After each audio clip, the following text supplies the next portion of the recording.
Hvala ti lijepa, Klaudija, a mi ćemo nastaviti u sportskom ritmu. A vidi more, vidi more. Ti teško. Još mi malo, da. Nastavit ćemo govoriti i družiti se s našim gostima koji su pokrenuli jedan relativno novi sport u Hrvatskoj, iako traje ta priča već neko vrijeme. U studiju pozdravljamo Ivanu Gorički. Dobro jutro. Dobro jutro i dobro nam došli. Hvala lijepo na pozivu. Niste došli sami? Nismo došli sami. Jaki momci vas čuvaju. Jaki momci čuvaju, evo, mene i vas i dole kuglice. Vladimir Sever i Nenad Gorički koji će nam i pokazati kako se to zapravo radi. Kettlebell, odnosno girja, koju smo najavili je ovo što je pred dečkima, je li tako? Tako je. Ovo su od koliko kila? Ovo što Nenad ima ispred sebe su girje od 10 kila, a Vladimir 2 od 12. Vladimir je hrabriji jutros. Hrabriji. Ili suprug dobio poštedu ovoga jutra. Da. Ivana, koliko dugo traje ova priča sa kettlebellom u Hrvatskoj? Bili ste nam u studiju prije 4 godine? Bili smo prije 4 godine, ako se ne varam, prije svjetskog prvenstva što smo išli u Chicago. Osnovali smo klub 2009. godine kao entuzijasti prvi. Malo smo ako škrinuli vrata ovog novog sporta. Evo sad, od 2009. do sada uspjeli smo neke stvari pokrenuti, tako da i savez smo osnovali, tako da su neke stvari lakše sada. Na početku smo se u biti krpali sami. 8 godina, dakle, traje ta priča. Da. Čim ste osnovali savez, to znači da ste se proširili diljem Hrvatske. Tako je. Trenutno u Hrvatskoj djeluje 5 klubova, 3 iz Zagreba i 1 iz Bjelovara i 1 iz Zaprešića. Eto, malo smo se na ovom sjevernom dijelu proširili. Nadamo se da će se neko i pridružiti sa obale. Možda vam se danas jave, ali možemo reći što je zapravo kettlebell? Kettlebell je ili girja, ruski naziv, potječe iz Rusije. To je ruski nacionalni sport. Ovo što mi treniramo je natjecateljska disciplina. Ljudi koriste ove rekviziti kao rekvizit za podizanje fizičke spreme. Znači, sportaši, rekreativci mogu koristiti ovaj rekvizit kao i bučice, utege. Koja je razlika između rekreativaca i sportaša? Ja idem kod Vladimira. Može. Rekreativci rade razne vježbice s kojima podižu te sposobnosti. Mi se natječemo u dizanju girja u 2 discipline. Evo, Nenad će nam pokazati disciplinu koja se zove jerk ili izbačaj. Treba se maknuti, pretpostavljam? Ne treba. Ne, pa ti ćeš ponoviti. Ali dobro, gledaj, ispraviti. ti ćeš to ponoviti nakon Nenad. Pa moram gledati što radi, Nenad. Znači, cilj ovoga Ogi, možeš?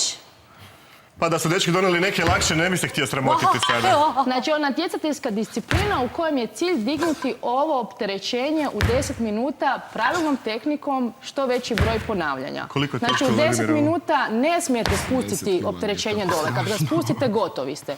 Sudac stoji ispred vas, odnosno sjedi i broji svako pravilno tehnički izvedeno ponavljanje. Ja sam brojila, ali sam se malo pogubila. Mislim da smo na 9. Znači, muškarci se Ja mislim da je natječu došao na 3. u amaterskoj disciplini gdje dižu 2 kilaže od 24 kile. To je amaterska. Profesionalci dižu opterećenje od 32 kile, znači 64 kile iznad glave u 10 minuta. Ja ću probati s ovim težim, pošto je Žene dižu jedno opterećenje. Amaterska disciplina kod žena je 16 kila, profesionalna 24.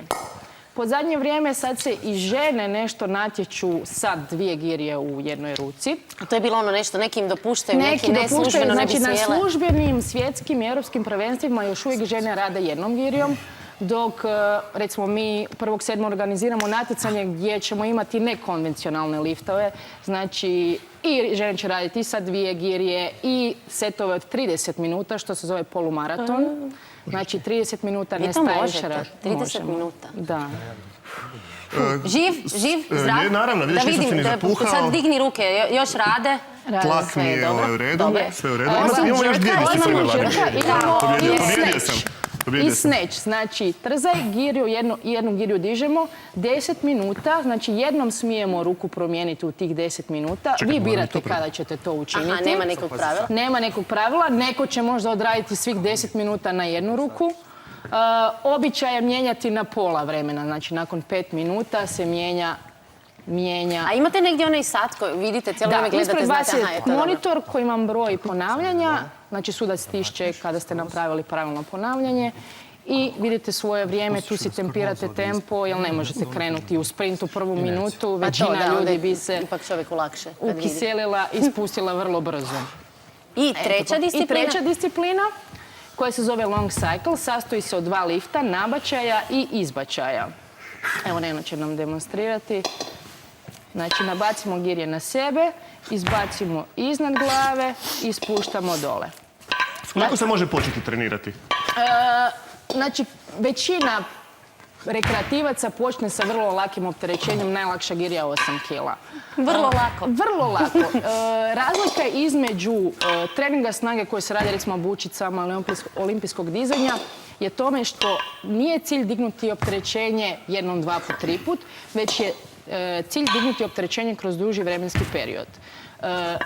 Tijelo ovdje ne radi, znači, izolirani pokret. Znači, nećete dići opterećenje jednom, 2 mišićne grupe, već ćete raditi čitavim tijelom.